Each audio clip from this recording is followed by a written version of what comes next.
దేవుని పరిశుద్ధ నామానికి మహిమ కలుగునుగాక. ప్రియ దేవుని బిడ్డలారా, దేవుడు గొప్ప దేవుడు, గొప్ప కార్యాలు చేసేవాడు. ఆయన నిత్యము ఏలుతున్న రాజయ్య ఉన్నాడు. He is a reigning king. God is great and he is greatly to be praised. కనుక ప్రియ సంఘమా, ప్రియ దేవుని బిడ్డలారా, దేవుని యొక్క గొప్పతనము, గొప్ప కార్యములను మనము చూద్దాం.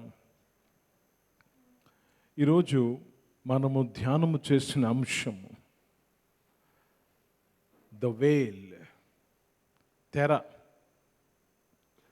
ద వేల్. దేవునికి స్తోత్రము కలుగును గాక. ద వేల్ అనే మాట ఒక బైబిల్ జ్ఞానము కలిగిన క్రైస్తవుడు వినిన వెంటనే తెర అనగానే యేసు ప్రభు చనిపోయినప్పుడు తెర చిరిగిపోయింది కదా అంటారు.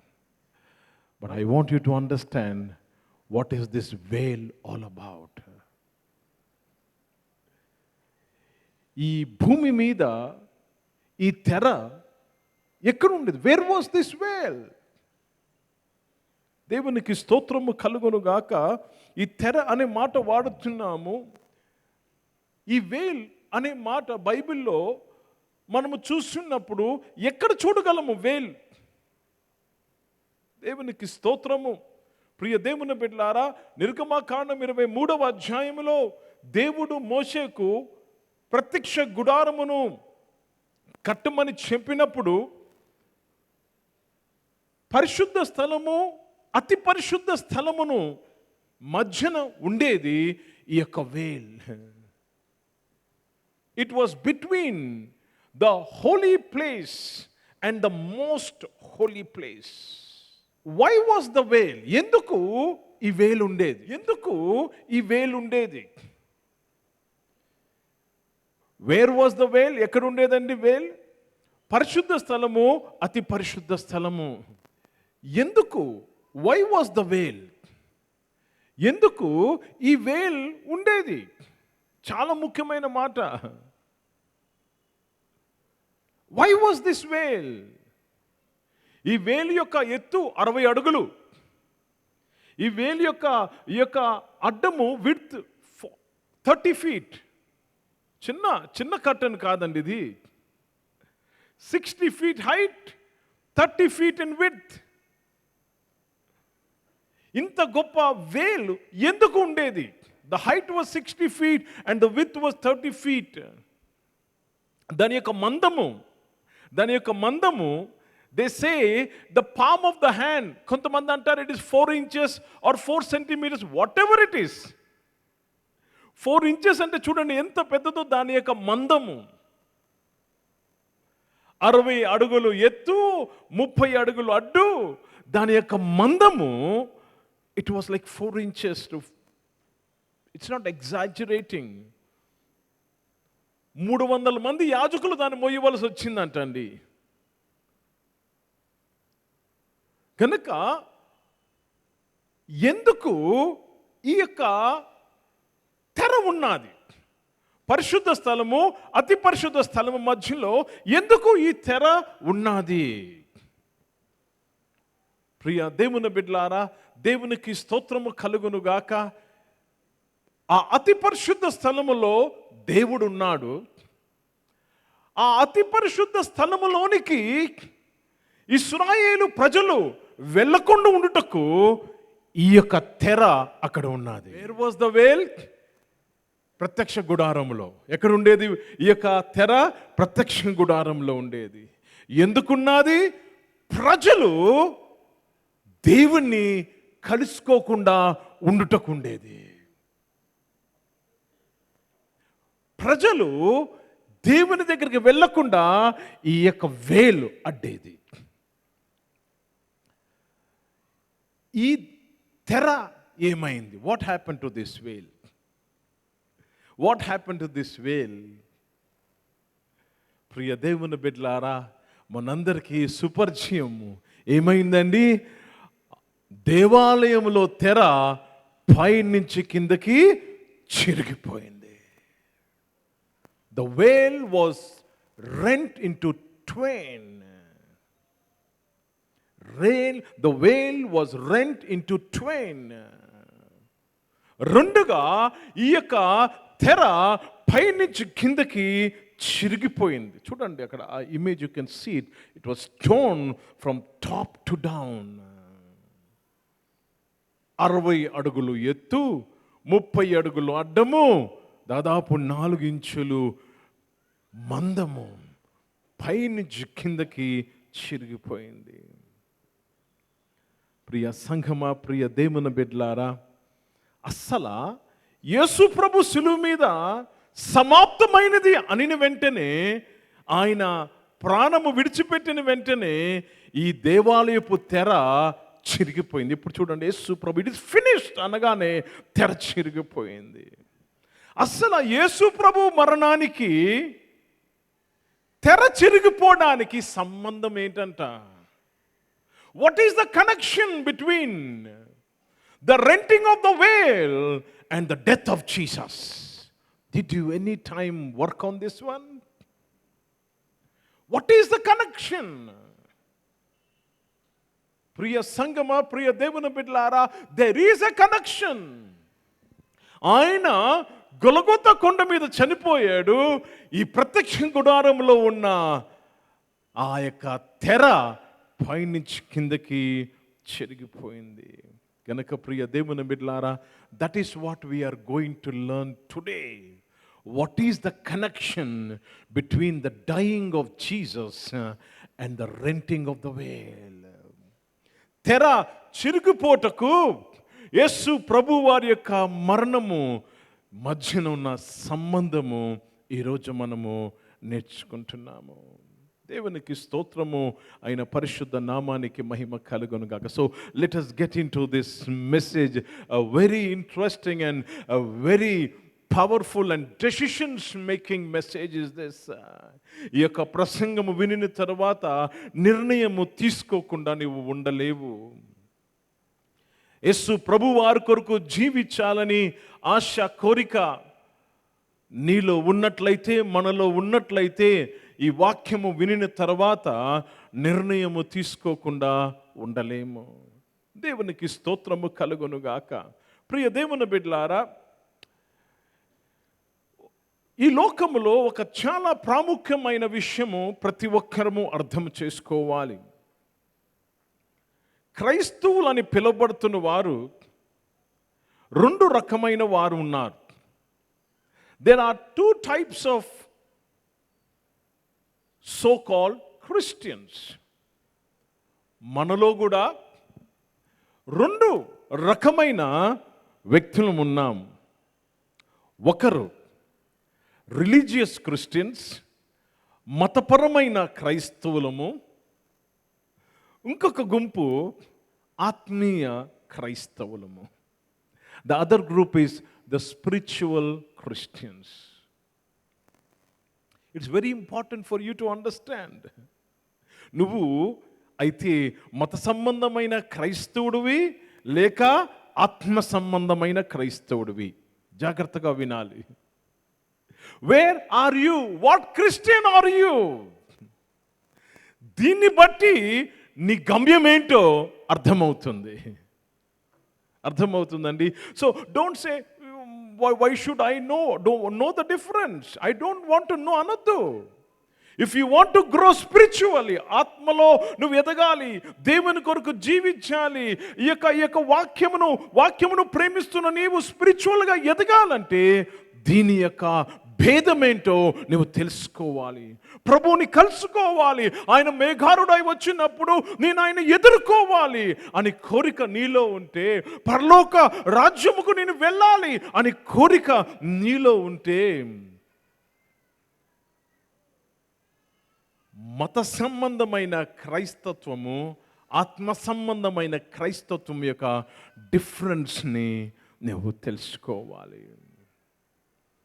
ఒక గొప్ప మోసం ఏమి జరుగుతుంది తెలుసండి సంఘాల్లో, క్రైస్తవుల జీవితంలో? దుష్టుడు నీవు మతపరమైన క్రైస్తవుడుగా జీవిస్తున్నాను, నీవు ఆత్మ సంబంధమైన క్రైస్తవుడు అని నిన్ను నమ్మిస్తుంది. Great deception one can experience. సాతాను ఒక క్రైస్తవుని మోసగిచ్చే గొప్ప మోసం ఏంటి తెలుసా? నీవు మత సంబంధమైన క్రైస్తవుడుగా, క్రైస్తవురాలుగా జీవిస్తున్నాను, నీవు ఆత్మ సంబంధమైన క్రైస్తవుడివి, క్రైస్తవురాలు అని నేను నమ్మిస్తున్నారు. వెరీ స్కేరీ కదా, వెరీ డేంజరస్. గనక ప్రియ దేవుని బిడ్డలారా, గనక ప్రియ జాగ్రత్తగా గమని, ఇదేదో నేను చెప్తుంది కొత్త కాదండి. ఈరోజు నువ్వు వింటున్న ఈ మాట, నేను మత సంబంధమైన క్రైస్తవున్నా, ఆత్మ సంబంధమైన క్రైస్తవున్నా అనే మాట కొత్త కాదు.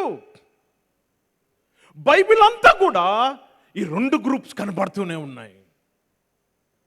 All through the Bible you can see these two groups: religious group, spiritual group. కొత్త కాదు. 2017లో 2017 సంవత్సరంలో మాట కాదు ఇది. This is there from the beginning. It is there in the complete Bible. Bible అంతా ఈ రెండు గ్రూప్స్ కనపడుతూనే ఉంటాయి. ప్రియ దేవుని బిడ్డలారా, ఎక్కడ స్టార్ట్ అయింది తెలుసా? కయీను ఏబేలు. Cain and Abel. ఆదికాండం 4వ అధ్యాయము. కయీను ఏబేలు. ప్రియ దేవుని బిడ్డలారా, జాగ్రత్తగా గమనించాలి. కయీను ఏబేలు ఇద్దరు దేవుని నమ్మిన వారే. ఒకడు నాస్తికుడు, ఒకడు దేవుని నమ్మినవాడు కాదు. Both believed in God. ఇద్దరు దేవుని నమ్మిన వారే. ఇద్దరు యెహోవాకు అర్పణ తీసుకొచ్చిన వారే. అర్థమవుతుందండి? అర్థమవుతుందా? కానీ బైబిల్ సెలవిస్తుంది, దేవుడు ఏబేలు అర్పణను అంగీకరించాడు, కయ్యేను అర్పణను అంగీకరించలేదు. God respected and accepted Abel and his offering, but God rejected Cain and his offering. అక్కడ స్టార్ట్ అయిందండి. కయ్యేను మత సంబంధమైన వ్యక్తి, ఏబేలు ఆత్మ సంబంధమైన వ్యక్తి. Listen to me carefully. If you miss at any point you will miss everything. ఎక్కడ స్టార్ట్ అయిందండి? ఏదేను తోట బయట స్టార్ట్ అయింది. కయ్యేను మత సంబంధమైన వ్యక్తి, ఏబేలు ఆత్మ సంబంధమైన వ్యక్తి. ఈ రెండు వాగులు ఏదేను తోట బయట స్టార్ట్ అయ్యాయి. ఏంటండి ఈ వాగుల పేర్లు? ఒక వాగు ఏంటండి? మత సంబంధమైనది. రెండో వాగు పేరు ఆత్మ సంబంధమైనది. The two streams. ప్రియ దేవుని బిడ్డలారా, జాగ్రత్తగా విషయాన్ని గమనించాలి. ఈ ఆది కాండములో ఆరంభమైన ఈ రెండు వాగులు ఏం వాగండి? మత సంబంధమైన వాగు, ఆత్మ సంబంధమైన వాగు. నువ్వు నేను రెండిట్లో ఏదో వాగులో ఉన్నాం, గుర్తుపెట్టుకోవాలి. అందుకే చాలా జాగ్రత్తగా వినాలి. You are in some stream. రెండు వాగులు పేరేంటండి? ఒకటి మత రిలీజియస్, ఒకటి ఇంకొకటి ఆత్మ సంబంధమైనది. ఆత్మ సంబంధమైనదే పరలోకానికి వెళ్తుంది, మత సంబంధమైన వెళ్ళదు. కనుక చాలా అవసరము. ఈ బైబిల్ అంతా కూడా ఈ ఆది కాండములో స్టార్ట్ అయిన ఈ రెండు వాగులు ప్రకటన గ్రంథములో రాగానే గొప్ప నదులుగా మారిపోయాయి. అర్థమవుతుందండి? ప్రకటన గ్రంథం 18వ అధ్యాయములో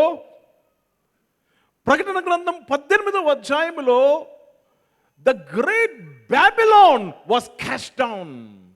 మహాబబులోను త్రోసివేయబడ్డాదని బైబిల్లో రాయబడ్డది. మత సంబంధమైనది పేరు మహాబబులోను. ఆత్మ సంబంధమైన దాని పేరు నూతన యెరూషలేము. ఆది కాండములో ఆరంభమైన ఈ రెండు, ఒకటి మత సంబంధమైనది, ఒకటి ఆత్మ సంబంధమైనది. ప్రకటన గ్రంథములో రాగానే వాటి పేర్లు ఏమి చూస్తున్నామండి? ఆత్మ సంబంధమైనది నూతన యెరూషలేము, మత సంబంధమైనది బబులోను. ప్రకటన 18వ అధ్యాయంలో రాయబడి మహా బబులోన్ అని రాయబడ్డాది. అనుకునేవాడిని బబులోన్ అనగానే అన్యజనులు కాదు, మత సంబంధమైన క్రైస్తవులు. ప్రియ సంఘమా, ప్రియ దేవుని బిడ్డలారా, గనుక దేవునికి స్తోత్రము కలుగునుగాక. ఇక్కడ కూర్చున్న నీవు ఏదో ఒక వాగులో ఉన్నావు, ఏదో ఒక నదిలో నువ్వు కలుస్తావు. అయితే ఆత్మ సంబంధమైన నది, అది జీవ నది, నూతన యెరూషలేము. లేక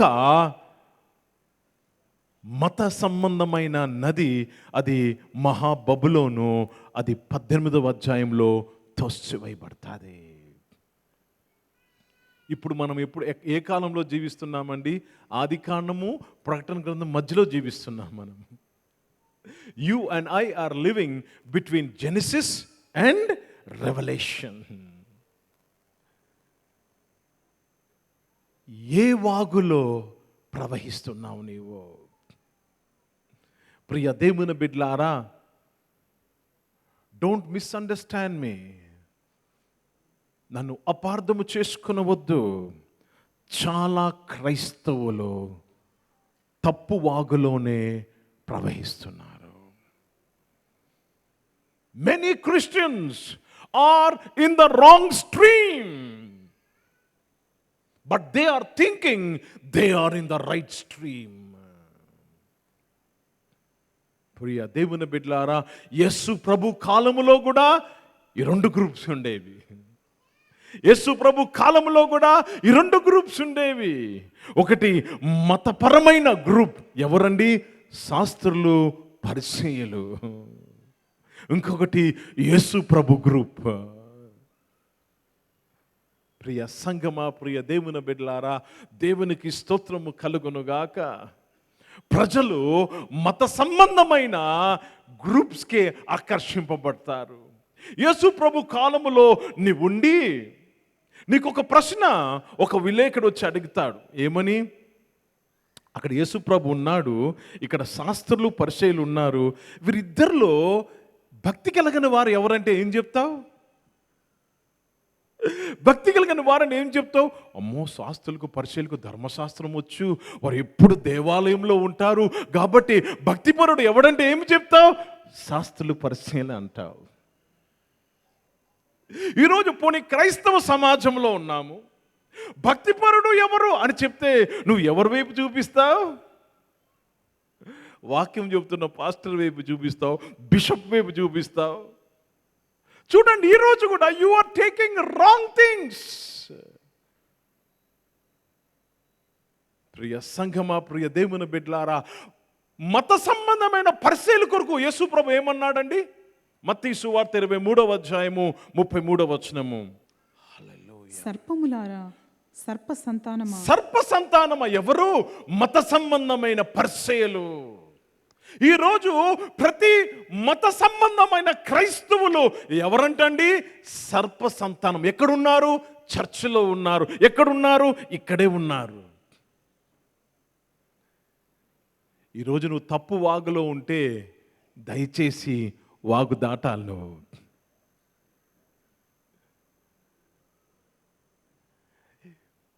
మత సంబంధమైన క్రైస్తవులు ఎవరు? సర్ప సంతానం. యేసు ప్రభు చెప్తున్నాడు మాట. తర్వాత చదవండి.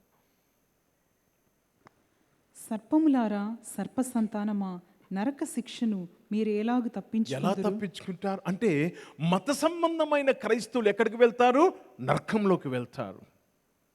కనుక ఈరోజు మన ప్రార్థన ఏమై ఉండాలి తెలుసా? ప్రభా, మతంలో నుంచి నన్ను విడిపించే ప్రభా అని ప్రార్థన అయి ఉండాలి. మత సంబంధం, నరక శిక్ష నుంచి మిమ్మల్ని ఎవరు విడిపిస్తారు? మహాబబులోను తోసివేయబడ్డాది. Oh Lord, I thank and praise you Lord. ప్రియ సంఘమా, ప్రియ దేవుని బిడ్డలారా, రెండు గ్రూప్స్ ఏంటండి? ఒకటి రిలీజియస్, మతపరమైన గ్రూప్. ఇంకొకటి ఆత్మీయ గ్రూప్, ఆత్మ సంబంధమైన గ్రూప్. నువ్వు ఏ గ్రూపులో ఉన్నావు? మోసపోవద్దు. జాగ్రత్తగా నీవు పరీక్షించుకో. ఈరోజు ఈ వాక్యం వినిన తర్వాత ఈ వాక్యమే నీకు సహాయం చేస్తుంది. ఈరోజు ప్రసంగమే నీకు సహాయపడుతుంది. ఈ ప్రసంగమే నాకు సహాయం చేసింది, మీకు సహాయం చేస్తుంది. ప్రియ సంగమా, ప్రియ దేవుని బిడ్డలారా, దేవునికి స్తోత్రము కలుగునుగాక. యేసు ప్రభువారు కల్వరి సిలువలో ఆయన ప్రాణం పెడుతున్న సమయంలో మనము తెర దగ్గరికి వస్తున్నామండి. ఇప్పుడు మత్తయి సువార్త 27వ అధ్యాయము 46 నుంచి 51 వచనాలు మనము ధ్యానము చేసినట్లయితే దేవునికి స్తోత్రము కలుగునుగాక. యేసు ప్రభువారు చదువుదామండి. మాథ్యూ 27:46-51. ఇంచుమించు 3 గంటలప్పుడు యేసు ఏలీ ఏలీ లామా సబక్తాని అని బిగ్గరగా కేక వేశాడు. ఏమి జరిగింది ఆ టైంలో? ఏలీ ఏలీ లామా సబక్తాని. చాలామంది పక్కన వారిని అడుగుతున్నారు, ఈరోజు గుడ్ ఫ్రైడే అని అడుగుతున్నారు ఎవరో. ఏలీ ఏలీ లామా సబక్తాని. ఏమి జరిగిందండి? దేవుడు యేసు ప్రభువుని సిలువ మీద విడిచిపెట్టాడు. ఎందుకు విడిచిపెట్టాడు? ఈయన నా ప్రియ కుమారుడు, ఈయన యందు నేను ఆనందిస్తున్నాను, ఎంతగానో ప్రేమిస్తున్నా ఆయన కుమారుణ్ణి ఆయన విడిచిపెట్టాడు. ప్రియ దేవుని బిడ్డలారా, ఇంత ప్రేమిస్తున్నాడే, ఎందుకు విడిచిపెట్టాడు? ఇంత ప్రేమించాడే, ఈయన యందు నేను ఆనందిస్తున్నాను. He is my beloved son. So much did the father love his son. But when his son was on the cross, అంత ప్రేమించినను ఆయన విడిచిపెట్టాడు. ఈయన ఇప్పుడు తండ్రి అని కూడా పిలవటం లేదు. నా దేవా నా దేవా ఎందుకు నన్ను విడిచిపెట్టావు? ఎందుకు విడిచిపెట్టాడండి? ఎందుకు విడిచిపెట్టాడు? యేసు ప్రభు మీద పాపము మోపబడ్డాది. తండ్రి పాపము ఎక్కడ ఉంటాదో అక్కడ ఆయన నేత్రములు చూడలేవు. Listen to me carefully. ఎందుకు తండ్రి కుమారుని విడిచిపెట్టాడంటే ఆయన మీద పాపం ఉంది. ఆ పాపమును తండ్రి చూడలేడు కాబట్టి తల తిప్పుకున్నాడు. యేసు ప్రభు వారు నరకయాతన పడ్డాడు. Jesus sin was put upon him, and Father God could not look upon him. హబక్కూకు గ్రంథము 1వ అధ్యాయము 13వ వచనము. హబక్కూకు 1వ అధ్యాయము 13వ వచనము. నీ కనుదృష్టి దుష్టత్వము చూడలేనంత నిష్కళంకమైనది కదా. తర్వాత బాధించువారు చేయు బాధను నీవు దృష్టింపజాలవు కదా. కపటులను నీవు చూచియు దుర్మార్గులు దేవుని, your eyes are so pure you cannot behold sin, behold iniquity. ప్రియ దేవుని బిడ్డలారా, సిలువ ఏమి చూపిస్తుంది తెలుసా? ఏమి వెళ్ళబుచ్చుతుంది తెలుసా? దేవుడు పాపాన్ని ఎంత ద్వేషిస్తున్నాడో చూపిస్తుంది. ఆయన ప్రేమిస్తున్న కుమారుడు మీద పాపం రాగానే ఆయన తల తిప్పుకున్నాడంటే పాపాన్ని ఎంత ద్వేషిస్తున్నాడో సిలువ మనకు కనపరుస్తుంది. Cross is revealing to us how much God hates sin. ప్రియ సంగమా, ప్రియ దేవుని బిడ్డలారా, దేవుడు, యేసు ప్రభు నామములో ఈ మాట చెప్తున్నాను, దేవుడు నిన్ను ఎంత ప్రేమించునను, దేవుడు నన్ను ఎంత ప్రేమించునను, నేను పాపములో జీవిస్తే ఆయన నా వైపు చూడడు. దేవుడు చాలా మంచోడు అని సాతాను నిన్ను మోసగిస్తుందేమో. ఈరోజు మేలుకో. నువ్వు మతములో ఉన్నావు. యేసు ప్రభువునే చూడలేకపోయాడు. ఆయన అద్వితీయ కుమారుడు, ఆయన యందు ఆనందిస్తున్నాడు. ఆయననే చూడలేకపోయినా ఆ తండ్రి, ఆ దేవుడు, నువ్వు నేను పాపంలో జీవిస్తే నిన్ను చూసి పర్వాలేదులే అని ఆయన ఓపిక పడుతున్నాడు అనుకుంటున్నావా? No. So don't live in an illusion. God is a good God. Romans 11:22 ఇంటికి వెళ్ళి చదువుకో. రోమన్స్ 11:22 దేవుని యొక్క మంచిదనము, ఆయన సివియారిటీ. చదువుదామని Romans 11:22 and we will go forward. Romans 11:22. కాబట్టి దేవుని అనుగ్రహమును కాఠిన్యమును అనగా పడిపోయిన వారి మీద కాఠిన్యము చదువుదామండి. నీవు అనుగ్రహ ప్రాప్తుడవై నిలిచి ఉన్న ఎడల నీ మీద ఉన్న దేవుని అనుగ్రహమును చూడండి. అట్లు నిలువని ఎడల నీవును నరికివేయబడతావు. మత సంబంధమైన క్రైస్తవులు నరికివేయబడతారు. మత సంబంధమైన క్రైస్తవులు ఎవరండి? సర్పము, సర్ప సంతానము. ఎక్కడున్నారు? చర్చిలోనే ఉన్నారు. ప్రియ సంగమా, ప్రియ దేవుని బిడ్డలారా, దేవునికి స్తోత్రము కలుగును. సరే, మనము ఆ వాక్యములోకి రాగానే మత్తయి సువార్త 27వ అధ్యాయము 50వ వచనం నుంచి చదువుదామండి. మన తెర అనే అంశాన్ని ధ్యానం చేస్తున్నాం. The veil 50 and 51. Matthew 27, 50 and 51. Yesu మరలా బిగ్గరగా కేకవేసి ప్రాణము విడిచెను. అప్పుడు దేవాలయపు తెర పైనుండి క్రింది వరకు రెండుగా చినిగెను. అప్పుడు దేవాలయపు తెర పైనుంచి కింద వరకు చిరిగిపోయింది.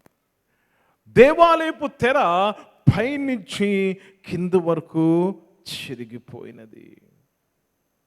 జాగ్రత్తగా కొన్ని విషయాలు ఈ సమయంలో మనము గమనించాలి. తెర ఎక్కడుందండి? ప్రత్యక్ష గుడారంలో ఉన్నది. ప్రియ సంగమా, ప్రియ దేవుని బిడ్డలారా, దేవునికి స్తోత్రము, దేవుని పరిశుద్ధ నామానికి మహిమ కలుగునుగాక. ఈరోజు ఇది అర్థం చేసుకుంటే దేవుడు నీకు ఏంటి ఫినిషింగ్ లైన్ పెట్టాడో నీ లైఫ్లో నీకు అర్థమవుతుంది. ప్రతి రేస్లో ఒక ఫినిష్ లైన్ ఉంటుంది కదండి. There is a finish line. What is your finish line? That is what I want explain. ఈ వేల్, ఈ ఫినిష్ లైన్ ఏంటో మనకి తెలియపరుస్తుంది. If you don't know the finish line, ఏం చేస్తూ ఉంటావు? అన్ని వీధులు పరిగెడతావు మ్యారథాన్లో. అందుకే మ్యారథాన్లో డైరెక్షన్స్ పెడతారు, ఇదిగో ఇది కానీ. దేవునికి బ్రదర్ రాజేష్ ఇటుకేసి ఉంటాం. సరే, బలిపీఠం ఏంటండి ఇది? బలిపీఠం, ఆల్టర్ ఆఫ్ సాక్రిఫైస్. బలిపీఠము, గంగాలము, లేవర్, ఇందులో వాటర్ ఉన్నది, ఇందులో వాటర్ ఉంది. సో ఇది దేవాలయము, అది ప్రత్యక్ష గుడారము యొక్క బయట ఆవరణము. ప్రత్యక్ష గుడారము 3 భాగాలు. బయట ఆవరణము, పరిశుద్ధ స్థలము, అతి పరిశుద్ధ స్థలము. Outer court, holy place, most holy place. Outer court, holy place, most holy place. ఇది ఎక్కడండి? ఔటర్ కోర్ట్, బయట. ఏంటండి? Alter of sacrifice. ఇక్కడ వచ్చి బలులు అర్పించేవారు. దేని కొరకు బలులు అర్పించేవారు? వారి పాపాల కొరకు, వారి పాపాల కొరకు, వారి పాపాల కొరకు. ఇక్కడ ఈ నీళ్లతో వారు కడుక్కునేవారు. ఈ నీళ్లతో వారు కడుక్కునేవారు. క్రొత్త నిబంధనకు రాగానే దీని అర్థమేంటి తెలుసండి? అర్థమేంటి తెలుసా? నా పాపములు క్షమించబడి, నా పాపాలు క్షమించబడ్డాయి కాబట్టి నేను నీళ్ళలో బాప్తీసం తీసుకున్నాను. ఇక్కడ చాలామంది చేసుకున్నాం కదండి బాప్తీసము. నా పాపాలు క్షమించబడ్డాయి కాబట్టి నీళ్ళలో బాప్తీసం తీసుకున్నాను. అంటే బయట ఆవరణము altar of sacrifice. Sin is forgiven. That's why I'm baptized in water. ఇది బయట ఆవరణము. స్క్రీన్ మీద దాని తర్వాత you go into the second compartment. రెండవది ఏంటండి? పరిశుద్ధ స్థలము. ఇది ఔటర్ కోర్ట్. మన టాపిక్ ఏంటండి? మత సంబంధమైన క్రైస్తవుడినా, ఆత్మ సంబంధమైన క్రైస్తవుడినా? ఇది వెయిట్ కారణం ఏంటంటే, నా జీవితంలో ఈ రన్నింగ్లో ఎక్కడి వరకు పరిగెట్టాను లైఫ్లో? ఈ రన్నింగ్లో ఎక్కడి వరకు నేను పరిగెట్టాను అని తెలుసుకోటకు ఇవంతా. ఈ ఔటర్ కోర్ట్ చాలామంది ఇది పూర్తి చేశాము. ఇంకొంచెం భక్తి రాగానే పరిశుద్ధ స్థలము. ఇక్కడ సన్నిధి రొట్టెలు, the table of shewbread, the bread. ఇక్కడ దీపవేదిక అనగా the lamp stand, light, menorah, వెలుగు, లైట్. ఇక్కడ ద ఆల్టర్ ఆఫ్ ఇన్సెన్స్, ధూపవేదిక, ద ఆల్టర్ ఆఫ్ ఇన్సెన్స్. 3 ఉన్నాయి. ఔటర్ కోర్ట్లో 2 ఉన్నాయి. బాప్తిస్మము తీసుకున్నారు. ఈ సన్నిధి రొట్టెలు, the table of shoe bread దేనికి సాదృశ్యం అంటే దేవుని వాక్యానికి సాదృశ్యం. దేనికి సాదృశ్యం అండి? Word of God. దేవునికి స్తోత్రము కలుగును గాక. ధూపవేదిక, రైట్ హ్యాండ్ పైకి ఎత్తాను. దేనికి సాదృశ్యం అంటే ప్రార్థన జీవితానికి సాదృశ్యం. నా ప్రార్థన ధూపం వలెను.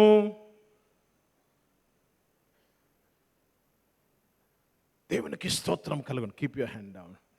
దీపస్తంభము, టేబుల్, ద ల్యాంప్ స్టాండ్ దేనికి సాదృశ్యం అంటే పరిశుద్ధాత్మ అభిషేకానికి సాదృశ్యం. Holy Spirit anointing. జాగ్రత్తగా గమనించాలండి. చల్, keep your hand down. So ఈ సెకండ్ ప్లేస్లో వాక్యము. చాలామంది ప్రతిరోజు వాక్యం చదువుతాం కదా, బైబిలే పూర్తి చేసాం. చాలామంది రోజు ప్రార్థన చేసుకుంటాం, భాషల్లో కూడా మాట్లాడతాము, పరిశుద్ధాత్మ ద్వారా నడిపించబడుతున్నాము. ఇది రెండవ కంపార్ట్మెంట్, హోలీ ప్లేస్. అర్థమవుతుందండి? ఇక్కడి వరకు వచ్చాము. చాలా మంది ఇక్కడ కూర్చున్న వారము ఈ అనుభవం కలిగి ఉన్నాం. అందరము రోజు లేచి ప్రార్థన చేస్తాం, రోజు బైబిల్ చదువుతాం, పరిశుద్ధాత్మ భాషల్లో మాట్లాడతాం. చాలా మంది ఇక్కడ వరకు ఉన్నాము. ప్రియ దేవుని బిడ్డలారా, దేవునికి స్తోత్రము కలుగును గాక. దీని వెనకాతలు ఉండేది ఏంటి? ఇక్కడ చూస్తున్నారు, తెర. Come forward. తెర ఉన్నది. ఏ తెర అనే అంశాన్ని ఆరంభించామో, తెర వైట్ కలర్ కాదండి. అది ఏ కలర్లో ఉండేదంటే ఊదా రంగు ఉండేది, తర్వాత రక్తవర్ణము రంగు, ఇంకొక రంగు. ఓకే, మగల ఆ అవతల ఏముందంటే అతి పరిశుద్ధ స్థలము. ఈ వేలు వెనకాతల ఏముందండి? అతి పరిశుద్ధ స్థలం. అక్కడ స్క్రీన్ మీద మీకు కనపడతా చూడండి, వేల్. వేల్. ఆయన ధూపం వేస్తున్నాడు కదా, ఈయన ధూపం. ఇక్కడ ధూపం వేస్తున్నాం. ఈ పొజిషన్ కరెక్ట్గా ఆ యాజకుడు ఏ పొజిషన్లో, నేను అక్కడే నిలబడ్డాను. చేతిలో ఉన్నది ఏంటి కాదు, హరిదత్తి అక్కడ. ఓకే, సో ఇక్కడ ధూపము, ఇక్కడ వేలు ఉంది. వేలు వెనకాతల ఏముందండి? అతి పరిశుద్ధ స్థలము. వేలు వెనకాతల ఏముంది? అతి పరిశుద్ధ స్థలము. అతి పరిశుద్ధ స్థలములో ఏముంది? మందసము ఉన్నది, అహరోను చిగురించు కర్ర ఉన్నది, మన్నా ఉన్నది, ధర్మశాస్త్రం ఉన్నది. Table was there, the tablets were there. అక్కడ ఇంకేమున్నది? అక్కడ ఏమున్నది? God was there. కరుణాపీఠము. కరెక్టే. ఎవరున్నారు చూడండి, ఈ తెర వెనకాతల ఎవరున్నారు? దేవుడు. చెప్పండి, ఎవరున్నారు తెర వెనకాతల? పాపాలు క్షమించబడ్డాయి. ఇక్కడ దేవుడు ఉన్నాడా? ఇప్పుడు మీకు తెలుసు దేవుడు ఎక్కడ ఉన్నాడో, క్లియర్గా చూపించా. ఇక్కడ దేవుడు ఉన్నాడా? బాప్తీసం తీసుకున్నాను, ఇక్కడ దేవుడు ఉన్నాడా? భాషల్లో మాట్లాడేస్తా పొద్దున్న లేచి రాత్రి వరకు. మీరు నింపలేదా? మీరు మాట్లాడరా భాషలు? పరిశుద్ధాత్మ అనుభవం లేదా? ఇక్కడ దేవుడు ఉన్నాడా? రోజు బైబిల్ చదువు. బైబిల్ సంవత్సరానికి 10 సార్లు పూర్తి చేస్తా వాక్యము. ఇక్కడ దేవుడు ఉన్నాడా? ఎక్కడున్నాడు? ప్రార్థన పొద్దున్న స్టార్ట్ చేసే 4 hours ప్రేయర్ చేస్తా. ఇక్కడ దేవుడు ఉన్నాడా? ఇక్కడ లేడా? ఎక్కడున్నాడు దేవుడు? తెర వెనకాతలు ఉన్నాడు. ప్రియ దేవుని బిడ్డలారా, ఇప్పుడు ఇదంతా చూపించింది దేవుడు ఉన్నాడా లేదని మీరు చెప్తున్నారు. But I want to tell you something very important. This is all religion. This is all religion. I will tell you afterwards what is this. కానీ యేసు ప్రభు సిలువ మీద సమాప్తమైంది అనగానే ఏమి జరిగిందండి? ఈ తెర చిరిగిపోయింది. You can tear this now. తెర చిరిగిపోయింది. తెర చిరిగిపోయింది. Yes, what? తెర చిరిగిపోయింది.